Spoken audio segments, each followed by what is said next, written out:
So, the type of person the narcissist is looking for. Let's get started. Now, I want you to keep in mind that I'm talking about the demons, because the demons know your history. The demons know what you've done. The demons know what's happened to you in your life. So the demons know the open doors. So I want you to keep in mind that I am referring to the demons.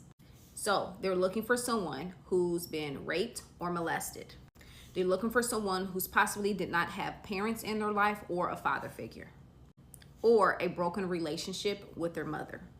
They're looking for a person that is insecure, okay? And especially probably dealing with the spirit of rejection already. Typically, when this relationship starts out, the narcissist will already start showing small signs just to see how you react to it. And when you take the bait, they know rather if this is a person that they can control or a person they need to go ahead and kick to the curb because they need to find somebody else.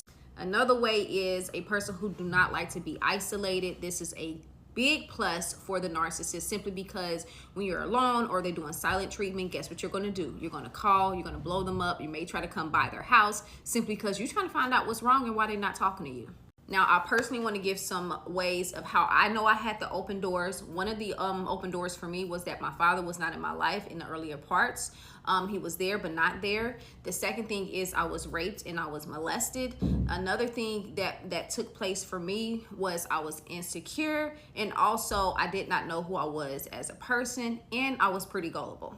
Another thing is I really lacked maturity when it came to relationships, simply because when I was growing up, no one warned me about toxic relationships. No one warned me about sex. No one really prepared me to have relationships outside of family relationships. So this is another way that these demons can start using someone to come in, simply because you just don't know.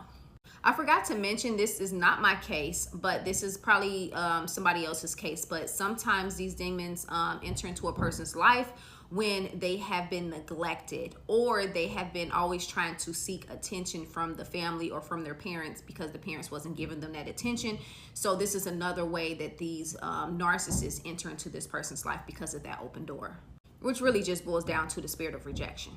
Now, typically, after you have been through one narcissistic relationship and you have finally left this narcissist, another one, like I mentioned in that first video, comes along the way. But the demons know that you already got away the first time, so they increase on, I guess it kind of sounds crazy, but really the demons have higher rankings that's in that second person.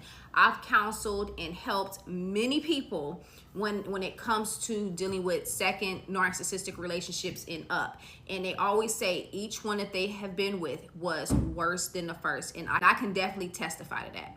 And that's simply because the demons know that you got away the first time, and this other person has to come with bigger demons, which typically will keep the person in that relationship a little bit longer. But for me, I began to notice some signs, and I left that relationship a lot sooner than I did with the first one. So this is how some people enter into these narcissistic relationships.